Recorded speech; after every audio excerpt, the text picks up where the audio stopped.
আসসালামু আলাইকুম, সবাইকে স্বাগতম জানাই আমার চ্যানেলে আসার জন্য। আজকে আমি বানাবো পাতাকপির পকোড়া। এর জন্য প্রথমে আমি পাতাকপিগুলো চিকন চিকন করে কুচিয়ে নিয়েছি, তারপর এটাকে ধুয়ে আমি পানি ঝরিয়ে নিয়েছি। এখন এখানে আমি দিয়ে দিব কিছু পেঁয়াজ কুচি আর দিয়ে দিব ঝালের জন্য কিছু কাঁচামরিচ কুচি।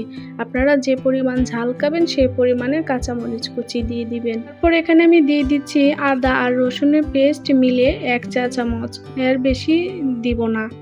আর দিয়ে দিব এখানে একটু অল্প পরিমাণে ভাজা জিরের গুঁড়া। ভাজা জিরের গুঁড়াটা দিলে ফ্লেভারটা ভালো আসে। আর আমি এখানে কালারের জন্য দিয়ে দিচ্ছি অল্প পরিমাণে হলুদের গুঁড়ো, দিয়ে দিব পরিমাণ মতো লবণ। সবগুলো উপকরণ যখন দেওয়া হয়ে যাবে তখন আমি এটাকে সবগুলো একসাথে করে নিয়ে আমি ভালো করে মেখে নেব। মশলাগুলোর সাথে যদি আগে থেকে এভাবে মাখানো না হয় তাহলে পকোড়াগুলো যখন আপনি তেলের মধ্যে দিতে যাবেন তখন আর আঠা ধরবে না, আর গা থেকে সবগুলো পকোড়া ছিঁড়ে যাবে। এই জন্য আমি লবণ আর মশলা একসাথে দিয়ে ভালো করে আগে মেখে নিচ্ছি।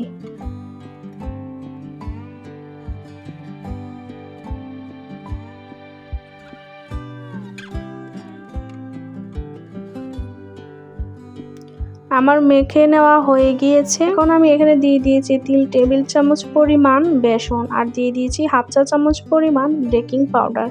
বেকিং পাউডারটা দিলে পকোড়াগুলো অনেক সময় ধরে মুচমুচে থাকে। তারপর আবার এগুলোকে আমি মেখে নেব। আমি এখানে কোনো প্রকার পানি ব্যবহার করব না। আমার আরেকটু বেসনের দরকার ছিল, তাই আমি অল্প পরিমাণে নিয়ে নিয়েছি। এখন আমার এটাকে মেখে আমি দেখব যে আটালো হয়েছে কিনা। এটা আটালো হয়েছে কিন্তু একটু শক্ত রয়ে গিয়েছে, কিন্তু এখন আমি এটাকে পানি দিয়ে নরম করব না। এখানে আমি 1 চা চামচের থেকে একটু বেশি পরিমাণে সয়াবিন তেল দিয়ে দিব। সয়াবিন তেলটা দিয়ে আমি আবার এটাকে ভালো করে মেখে নেব। সয়াবিন তেল দিয়ে মাখলে পকোড়ার উপরে কোনো রকম তেলে চুপচুপ করবে না, আর তেলটাও কম লাগে ভাজার সময়, আর তাড়াতাড়ি নরমও হয় না। এর জন্য আমরা এখানে কোনো প্রকার পানি ব্যবহার না করে তেলটা দিয়ে ভালো করে মেখে নিচ্ছি। এখন মাখানোর পরে দেখবেন যে এটা নরমও হয়েছে আবার আঠালোও হয়ে গিয়েছে।